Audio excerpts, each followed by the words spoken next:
부활절이기 때문에 부활에 관계된 말씀을 좀 같이 보시고요. 요한복음 20장 24절부터 29절까지입니다. 12제자 중의 하나로서 디두모라 불리는 도마는 예수께서 오셨음을 때에 함께 있지 아니한지라. 다른 제자들이 그에게 이르되 우리가 주를 보았노라 하니 도마가 이르되 내가 그의 손에 못자국을 보며 내 손가락을 그 못자국에 넣으며 내 손을 그 옆구리에 넣어보지 아니하면 믿지 아니하겠노라 하니라. 여드레를 지나서 제자들이 다시 집 안에 있을 때 도마도 함께 있고 문들이 닫혔는데 예수께서 오사 가운데 서서 이르시되 너에게 평강이 있을지어다 하시고 도마에게 이르시되 내 손가락을 내어 내 손을 보고 내 손을 내밀어 내 옆구리에 넣어보라. 그리하여 믿음 없는 자가 되지 말고 믿는 자가 되라.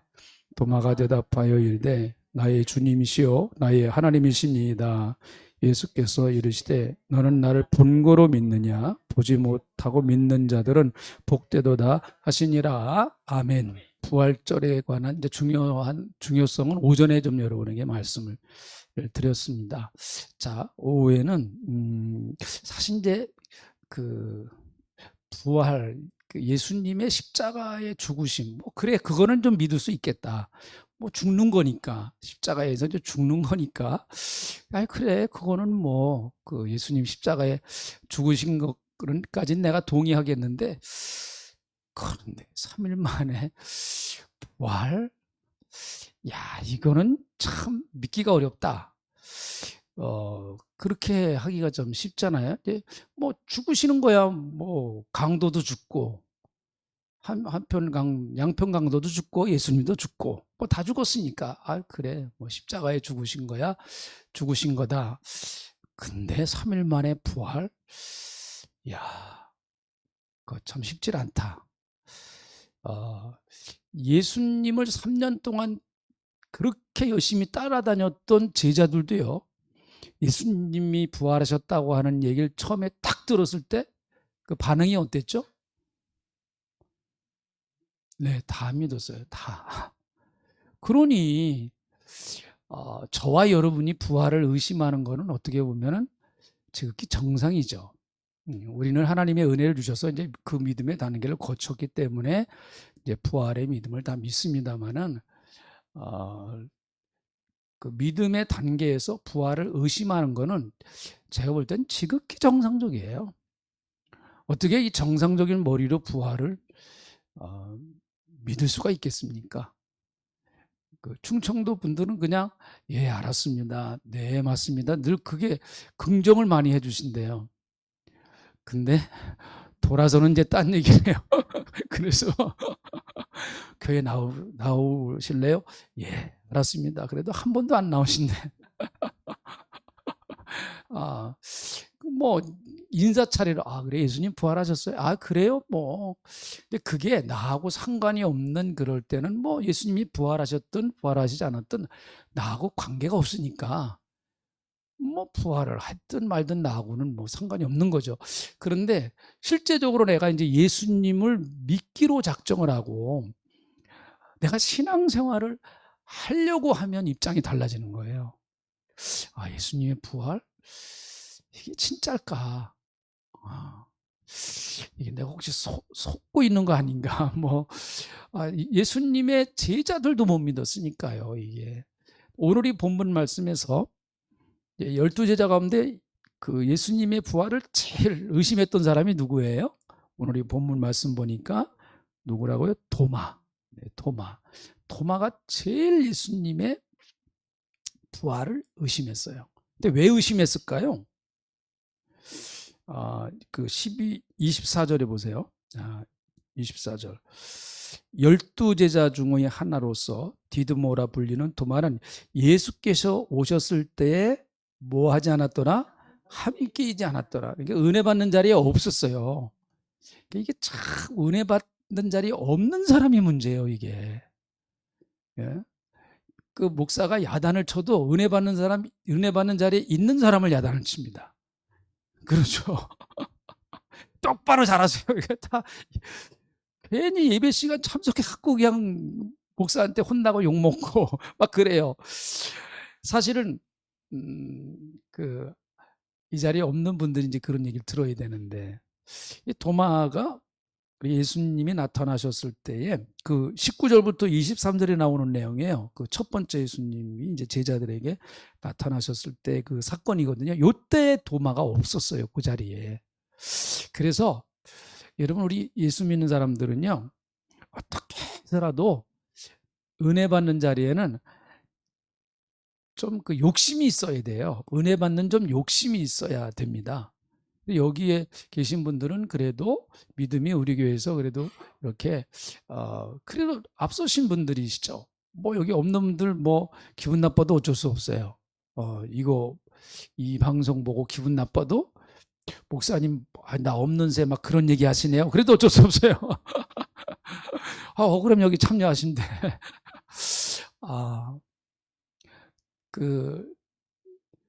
그래도 여러분들은 그래도 은혜 자리를 사모하기 때문에, 욕심을 내기 때문에 믿음이 그만큼 성장한 거예요.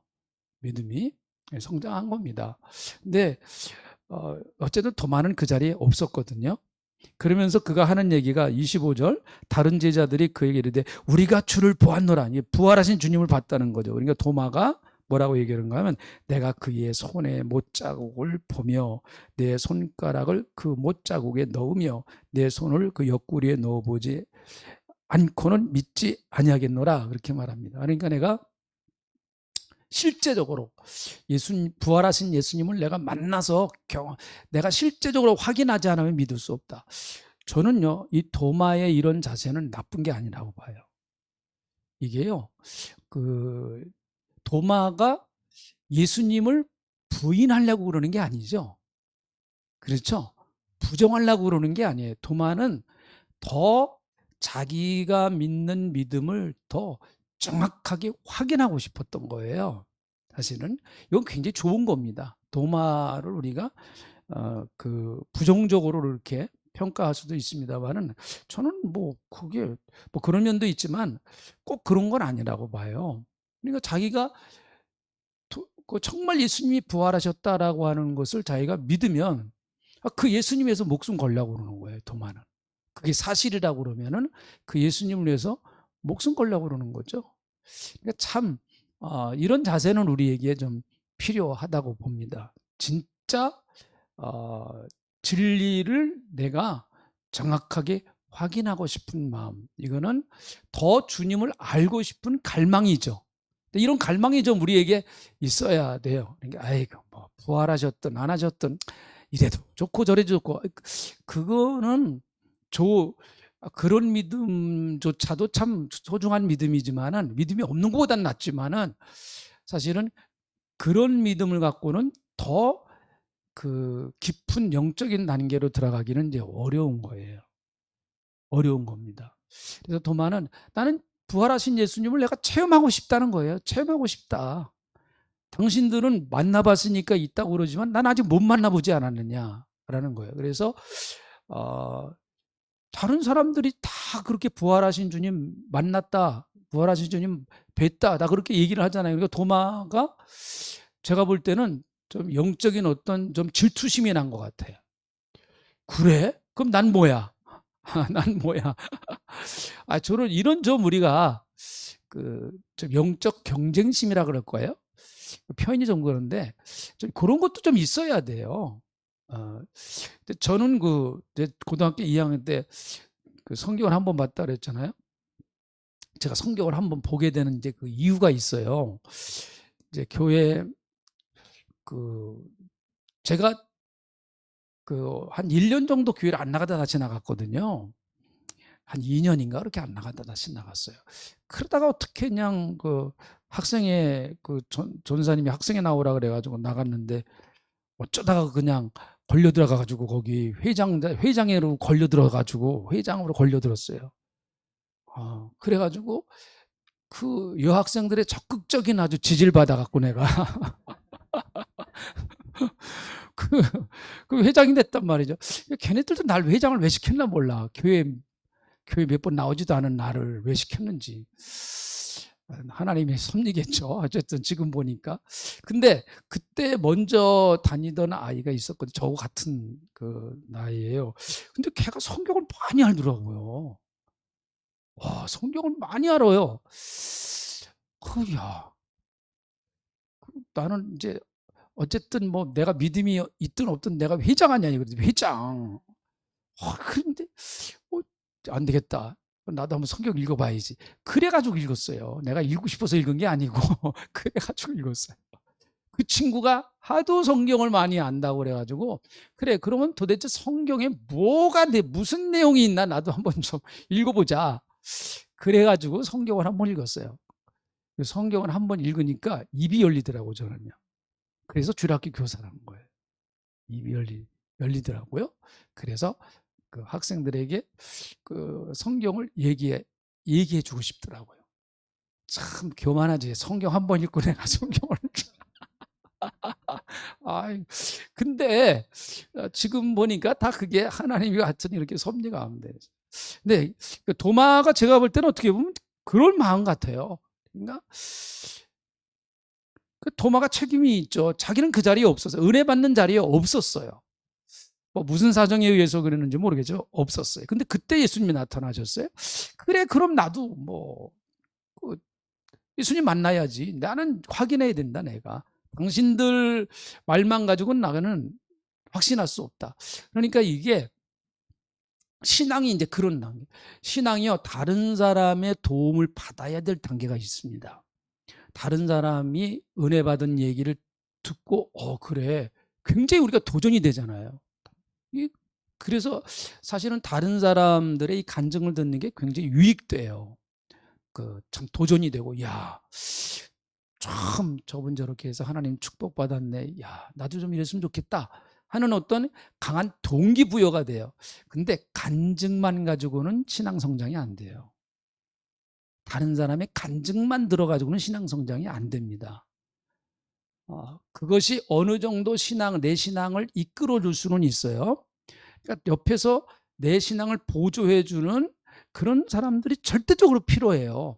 그러니까 여러분들이 전도하려고 하는 분들, 또 여러분이 전도한 분들, 우리에게 얼마 이제 나오시지 않은 분들은 우리가 적극적으로 그걸 해줘야 됩니다. 이렇게 잘 그분들 앞에서는 말도 조심하고 정말 말도 조심해야 돼요. 왜 그런가 하면 그분들은 예수 믿는 사람들이 다 천사인 줄 알아요. 우린 천사 아니잖아요. 근데 다 천사로 알아요. 그러니까 그분들 앞에서는 말도 조심하고 이런 것들이 좀 필요해요, 우리가. 근데 그런 단계가 있어요. 근데 그거는 어느 정도 한계가 있단 말이야, 한계가. 자기가 단독자로 예수님을 만나는 그 과정을 반드시 거쳐야 됩니다. 그래야 예수님을 정말 내가 만나야 이것이 나의 간증이요. 자기 간증이 나와요. 남의 간증 듣고 남의 떡 얻어먹는 게 아니고 간접적으로 남의 떡을 얻어먹는 게 아니고 내가 예수님 만나는 강한 은혜의 체험. 그건 내가 예수님께로부터 내가 받은 은혜거든요. 내가 받은 은혜예요. 목사도 그렇습니다. 목사도요. 참 설교 준비하는데 제일 힘든 게 뭔가 하면 그거예요. 하나님의 말씀을 소개하는 건 얼마든지 할 수 있어요. 그거는요. 근데 이게 정말 내가 이 말씀에 내가 은혜 받고 목사가 은혜 받고 내가 경험이 되어져서 그 경험되어진 체험되어진 말씀을 전하는 건 무척 어려워요. 그거는요. 그래서 기도하는 거예요. 목사가 기도 안 해도 설교할 수 있어요. 못해요? 합니다. 문제는 뭐 교만해서 그런 게 아니고 저 같은 경우는 이제 본문을 보면은 이게 뭐가 어떻게 흘러가고 뭐가 어떻게 되는 게 이게 눈에 이제 다 들어와요. 이게요. 어느 정도 눈에 들어옵니다. 그러니까 기도 안 해도 설교할 수 있어요. 근데 그게 왜 그렇게 그러면 왜 그럼에도 불구하고 왜 기도하느냐? 기도 안 하면은요, 이 말씀이 내게 성육신이 안 돼, 쉽게 말하면. 말씀이 성육신이 된 거잖아요, 예수님이. 네? 말씀이 육신이 되어 우리 가운데 거하심에 하나님의 영광이 충만하더라. 요한복음 1장에 나오잖아요. 그게 안 되면은 사실은 그냥 성경적 지식을 전해주는 거예요. 지식을 전해주는 거예요. 그러니까 지식만 전해주면 성도들은 머리는 커져요. 머리는. 근데 가슴은 차가워요. 그래서 움직임이 없어요. 교회가 힘이 없죠. 그래서 목사가 그냥 죽으나 사나 그 본문 가지고 하나님 앞에 엎드려서 하나님의 그 말씀을 통해서 우리에게 주시는 음성을 듣고 그 말씀을 전하려고 이렇게 몸부림치는 거예요. 그래서 기도하는 거죠. 성경을 성경을 연구하고 기도하고 하는 이유는 바로 그것 때문에 하는 거예요. 그것 때문에요. 자, 그러니까 이 도마는 진짜 그러고 싶었던 거예요. 부활하신 주님을 자기가 만나고 싶었던 거예요. 그래서 우리의 신앙도 이것이 나의 간증이요. 이것이 나의 뭐라고요? 다음에 찬송이 있어요. 이것이 나의 간증이요. 이 자기의 간증. 정말 예수님께 은혜를 받은 내 간증이 있어야 돼요. 내 간증이 있어야 됩니다. 그러니까 성경에 나오는 이 사건들이 자기의 사건이 될 때 이게 자기에게 은혜가 되는 거죠. 자기에게 은혜가 됩니다. 그래야 내 삶이 변화가 되는 거죠. 어쨌든 도마는 나는 믿지 않겠노라. 그러는데 26절에 보니까 예수님이 나타나셨어요. 그러니까 그렇게 사모하는 자에게는 하나님이 반드시 간절히 나를 찾는 자가 나를 만날 것이요. 성경에 말씀하잖아요. 나를 간절히 찾는 자가 나를 만난다. 26절 여드레를 지나서 제자들이 다시 집안에 있을 때 도마도 함께 있고 문들이 닫혔었는데 예수님께서 오사 가운데 서서 이르시되 너에게 평강이 있을지어다. 그리고 나서 예수님이 도마에게 이르시되 내 손가락을 이리 내밀어 내 손을 보고 내 손을 내밀어 내 옆구리에 넣어보라. 그리하여 믿음 없는 자가 되지 말고 믿는 자가 되라. 그렇게 말씀. 예수님이 넌 믿는 자가 되라. 그래 네가 그렇게 체험하고 싶으면 하고 믿는 자가 되라. 그렇게 말씀. 믿는 자가 되라. 말씀하고 계세요. 그래서 여러분 주님은 우리가 믿는 자가 되길 원하십니다. 할렐루야. 진짜 믿는 자가 되길 원하세요. 이 주님의 소원이 정말 믿는 자가 되라. 그럴 때 도마가 대답하여 이르되 나의 주시요 나의 하나님이십니다.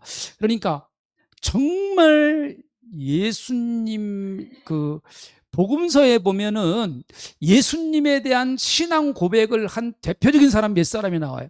가장 대표적인 사람이 베드로죠. 베드로는 신앙 고백을 참 좋은 신앙 고백을 여러 번 했어요. 주는 그리스도시요 살아계신 하나님의 아들이십니다. 그리고 영생의 말씀이 여기 계시오니 내가 누구에로 가오리까. 그 좋은 신앙 고백을 베드로는 정말 많이 했습니다. 그러니까 베드로는 실수도 했지만 또 좋은 신앙 고백을 많이 했어요.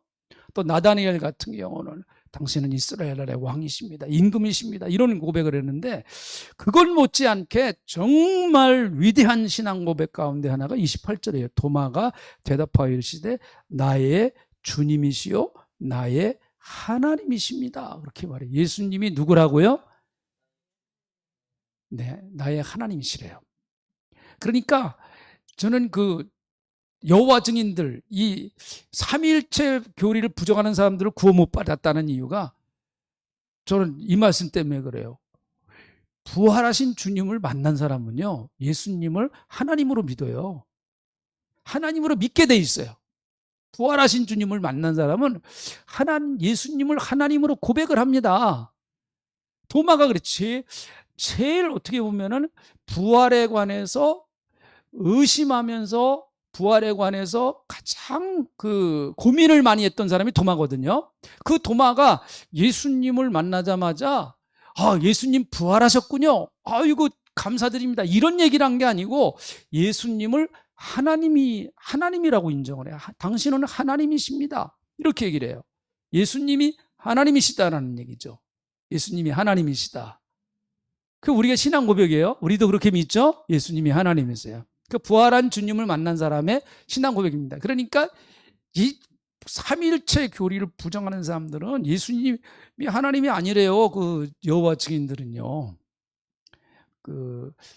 그리고 또 신천지도 마찬가지. 신천지도 삼위일체 안 믿습니다. 그러니까 구원 못 받은 거예요. 부활한 주님을 못 만났어. 그러니까 구원이 없어요, 그 사람들한테는.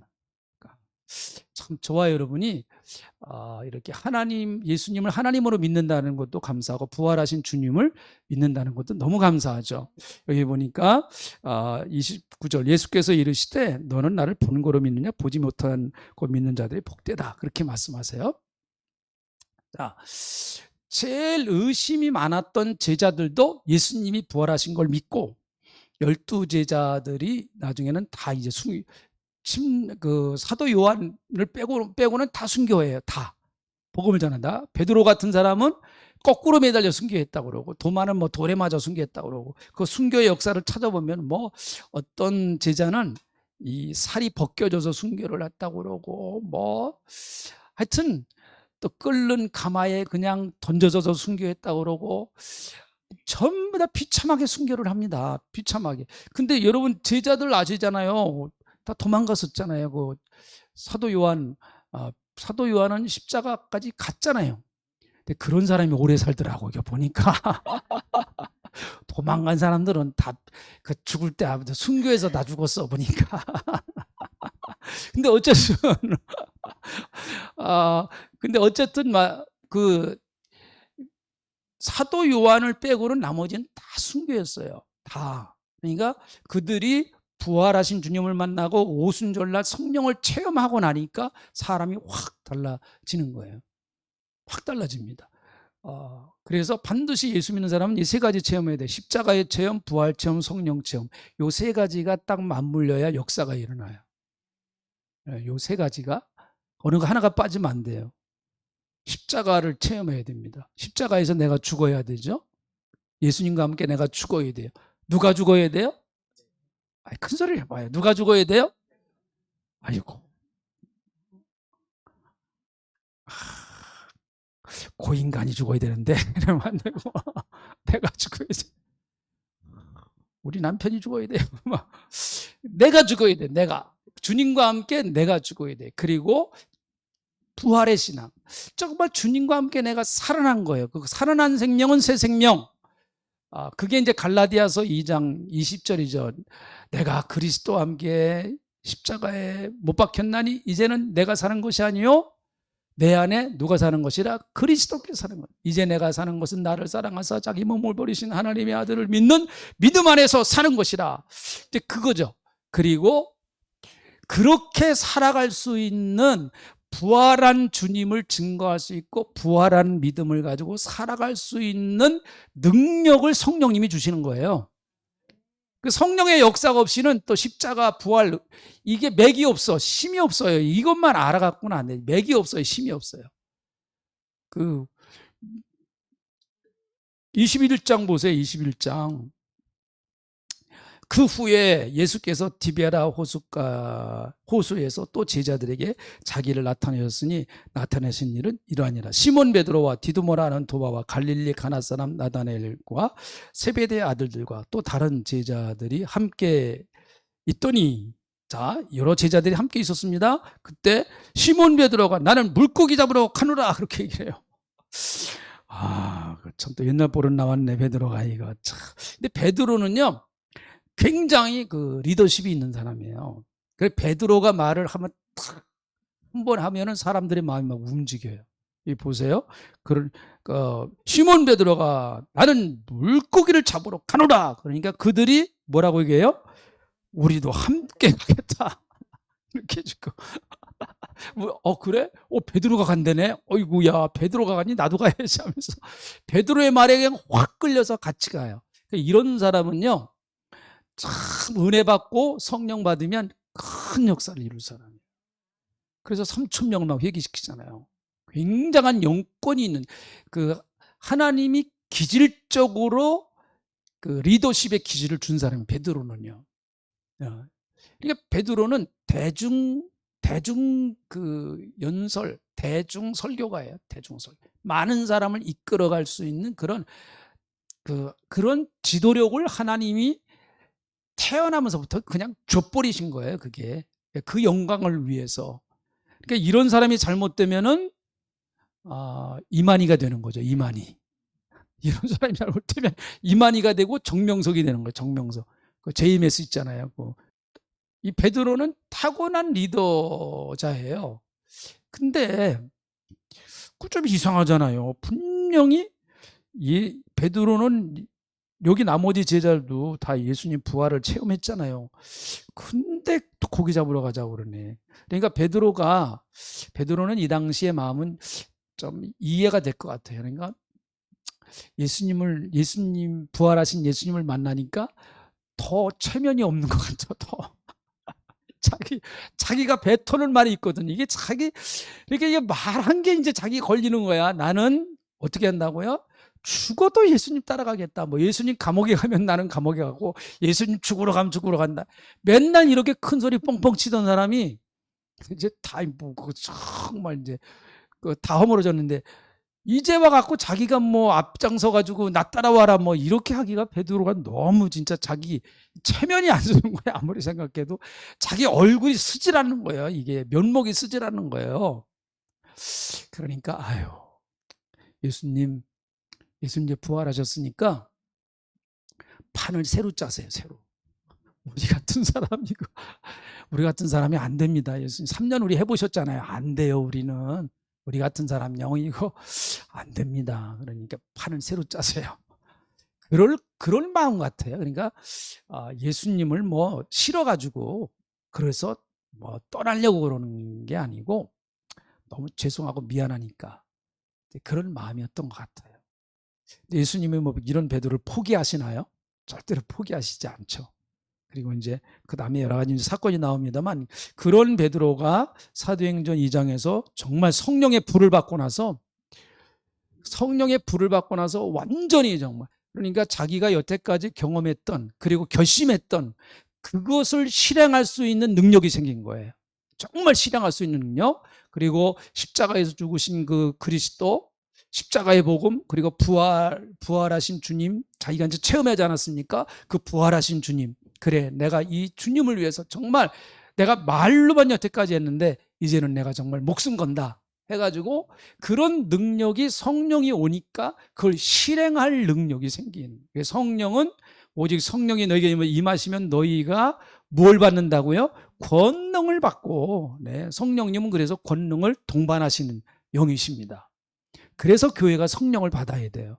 성령 충만해야 됩니다. 그래야 교회가 능력이 있는 거예요. 초대교회가 무슨 건물이 웅장하고 건물이 커가지고 그렇게 능력이 있었던 게 아니고, 초대교회는 무슨 조직이 큰 게 있었던 것도 아니고, 뭐 거기 신학박사, 뭐 석박사 그런 게 아니고, 그들에게는 성령의 뜨거운 불이 있었어요. 그러니까 이 불이 타는 거예요. 가슴에 불이 타는 거예요. 예수의 불이 타는 거예요. 이걸 전하지 않으면 견딜 수 없는 거예요. 그래서 뛰쳐나가서 그래서 복음을 전한 거예요. 그래서 우리가 한국교회가 이걸 다시 회복하지 않으면 한국교회도 저 유럽교회 꼴 납니다. 참 너무 참 위기감을 느껴요. 이게 유럽교회가 지금 다 허물어지고 그러잖아요. 그래서 유럽교회는요, 한 500년 정도 되는 교회도 흔해요. 문화재가 아니에요. 그래도 한 500년, 한 1000년은 돼야 문화재예요. 이게 문화재가 돼야 국가에서 보조가 나오고 그러잖아요. 이게 그러니까 500년 정도, 300년 이거는 얘기도 못 꺼내요. 근데 실제적으로 교회는 성도들이 많지 않으니까 예배당을 관리할 재정이 안 되는 거예요. 오래된 건물일수록 이게 관리비가 많이 들어가잖아요. 관리비가 감당을 안 되니까 팔고 지금. 그래서 뭐 회교에다가도 팔고, 뭐 어떤 거는 술집으로도 넘어가고 그렇게 됐다고 그럽니다. 그러니까 이게 성령의 불이 꺼지면 그러거든요. 그러니까 한국교회도 우리 동신교회도 마찬가지고 한국교회도 마찬가지고. 그래도 미국 교회는 정말 그래도 아직까지 버티고 있어요. 그래도요, 미국 교회가 아직까지는 그래도 세계 교회를 선도하고 있습니다. 아직까지는요. 그래도 성령의 불이 아직은 꺼지지 않았어요, 미국 교회가. 한국 교회도 희망이 있습니다. 할렐루야. 아직까지 희망이 있어요. 우리가 어떻게 하느냐? 성령의 역사를 기다리고 정말 예수님의 부활을 증거해야 되겠습니다. 자, 그 부활을 참 믿기가, 우리는 다 믿음이 있으니까 참 부활, 예수님의 부활하셨습니다. 아멘 그렇게 하는데, 사실은 부활을 부정하는 사람들이 많죠. 뭐 예수님 부활이 거짓말이다. 뭐 이렇게 제자들이 예수님의 시체를 뭐 도둑질해 갔다. 그래가고 예수님 부활하셨다고 헛소문 퍼뜨린다. 막 그렇게 하는 얘기도 있고, 또 환상, 하도 예수님을 사모하는 사람들이 너무 예수님 그러니까 예수님 환상을 봤다는 거죠. 그걸 부활했다고 그렇게 이제 퍼뜨린다. 뭐 그런 얘기도 있고 그래요. 자, 이 책은요, 이 책은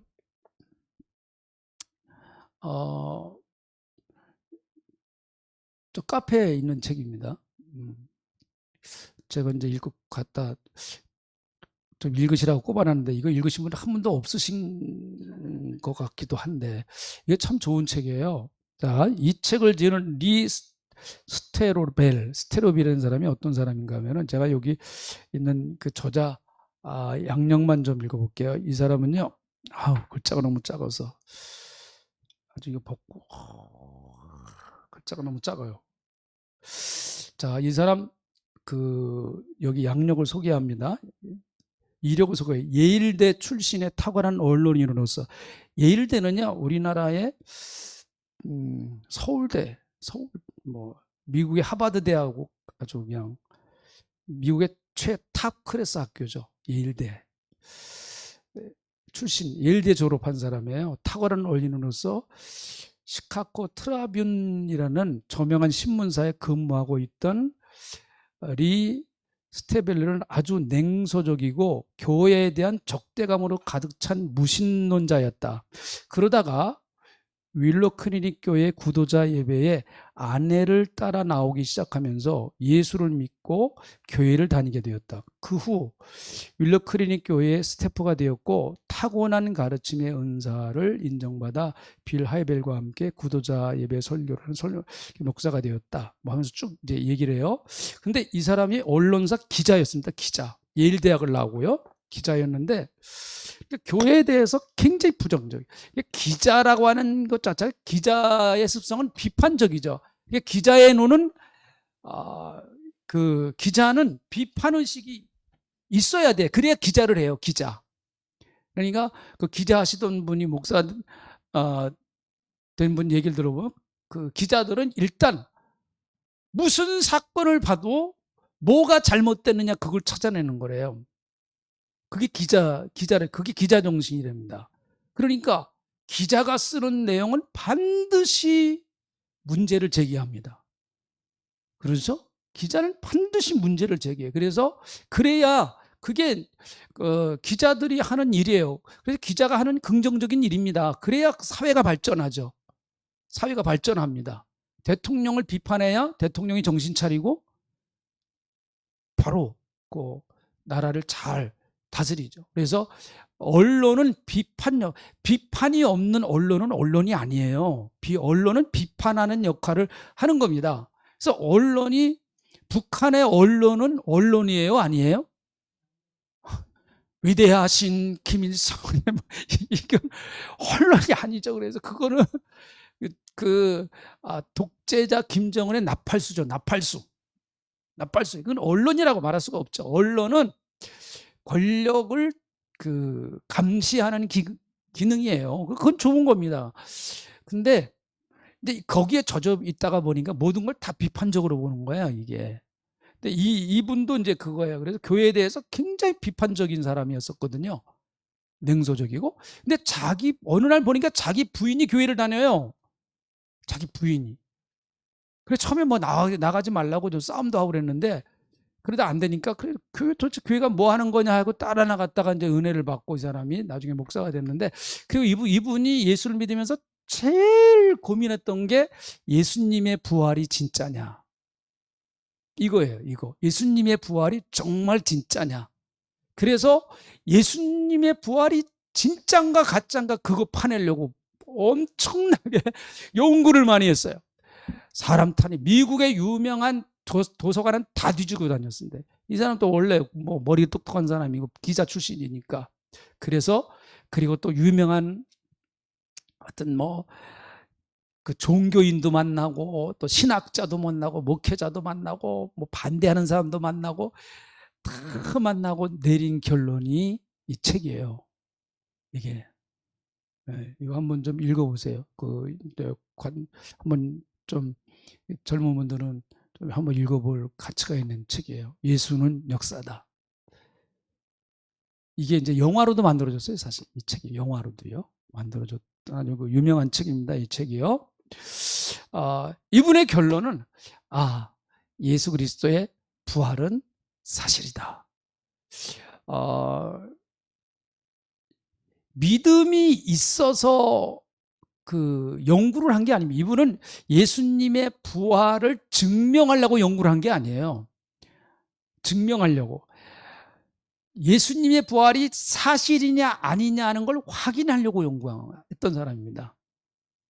우리는 연구를 하려면은 신학자들은 예수님의 부활이 사실이라는 걸 연구하겠죠. 근데 이분은 기자로서 예수님의 부활이 진짜냐 아니냐, 사실이냐 아니냐라는 것을 자기가 증명하고 싶었던 거예요. 이게 기자 정신이죠, 기자 정신. 그러다가 정말 자기가 연구하면 연구할수록 예수님이 부활하셨다고 하는 증거가 너무나 차고 넘치는 거야. 그냥 막 자기가 연구를 해보니까 예수님이 부활하셨다고 하는 증거가 너무 막 차고 넘쳐요. 그냥.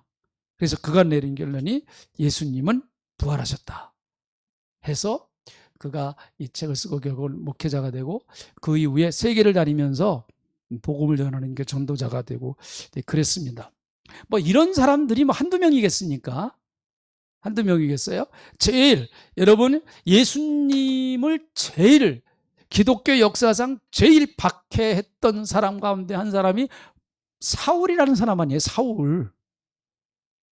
사도행전의 사울을 아세요? 사울이 얼마나 예수 믿는 사람들 아무튼 사울은 아주 예수 믿는 사람들 잡아내는 비밀 경찰이잖아요. 비밀 경찰. 아주 그냥 사냥꾼이 아니에요. 사냥개 같아요. 개는요 사람보다 냄새를 몇 배 더 잘 맡는다고요? 모르시죠? 그 인터넷 찾아보면 나와요. 그거 인터넷 찾아보면 나와요. 몇백 배나 더 이게 냄새를 더 사람보다 더 잘 맡는데요. 이 개코가 이게 아주 그러니까 마치 사울은 그런 거예요. 예수 믿는 사람들 어디 있느냐 이거 기가 막히게 찾아다니는 사람이었거든요. 그래서 다메섹에도 예수 믿는다는 사람이 있다가는 정보를 딱 듣고 나서 거기 잡으러 가다가 다메섹 거의 다 갔는데 거기서 부활하신 주님 만났잖아요. 그리고 나서 그의 삶이 뒤집어지고 여러분 그가 복음의 보따리를 들고 마게도냐를 건너서 지금 트리기에서 배를 타고 마케도니아로 건너갈 때 여러분 복음의 보따리가 유럽으로 들어갔어요. 그래서 유럽은 어쨌든 거의 1500여 년 동안 기독교 역사가 형성이 됐습니다. 기독교 역사가. 근데 바울이라고 하는 그 한 사람을 통해서 바울의 복음의 보따리가 가서 풀어지니까 그런 어마어마한 역사가 일어났거든요. 근데 원래 바울은 그런 사람이 아니에요. 기독교를 무척 반대하던 사람이고 예수 믿는 사람들 막 잡아다가 다 죽이기도 하고 스데반 막 돌 던져서 죽이고 그러잖아요. 그러던 사람이 부활하신 주님을 만나서 사람이 뒤집어져서 그렇게 세계 역사의 운명을 바꾼 역사의 흐름을 바꾼 사람이잖아요. 한 사람이 말이죠. 세계 역사의 흐름을 바꿔놔 버렸어요. 그때 바울이 마게도냐로 가지 않고 인도 쪽으로 와가지고 중국으로 와서 한국으로 갔다면은 어땠을까? 그래서 복음은 서진했다고 그러잖아요. 서진. 서쪽으로 들어온다. 서쪽으로 쭉 돌아가지고 이제 유럽으로 해서 영국으로 해가지고 더 돌아가지고 저 아메리카, 미국으로 해가지고 그렇게 돌아서 한국으로 조선으로 왔어요. 조선으로. 근데 그게 반대로 왔으면은 야, 참 어땠을까? 이렇게 반대로 돌았으면 어땠을까 하는 그건 뭐 역사에는 가정이 없으니까. 그래서 인도가 복음화되고 중국이 복음화되고 한국이 복음화되고 그랬으면은 또 역사는 또 달라지지 않았을까? 뭐 하여튼 그건 뭐 하나님의 소관이시니까. 어쨌든 바울이 부활하신 주님을 만나서 이렇게 변화됐거든요. 그래서 교회는 부활하신 주님을 증거하는 겁니다. 십자가의 복음, 부활의 복음, 이 두 가지 복음이죠. 그리고 이제 재림의 복음, 십자가 복음, 부활의 복음, 재림의 복음, 이걸 우리가 잊지 않고 복음 전하는 거예요. 한번 따라 합시다. 십자가 복음, 큰 소리로 십자가 복음, 부활의 복음, 재림의 복음. 할렐루야. 우리 교회 열심히 복음 전하는 우리 교회 되시기를 주님의 이름으로 축복합니다. 지금은 우리 구주 예수 그리스도의 그 부활의 크신 은혜와 성령의 감동, 감화의 역사, 풍성하심과 또 아버지 하나님의 그 크신 사랑하심이 오늘 부활절 예배 아침부터 이 시간까지 수고하신 모든 성도님들, 또 오늘 섬기기 위해서 여러모로 헌신하신, 또 부활절 떡으로 계란으로 또 그리고 여러 가지 선물로 또 섬겨주신 모든 분들 주님 기억하시고 축복해 주셔서 복되게 하시고 충만한 은혜가 넘치시기를 축원하옵나이다. 아멘.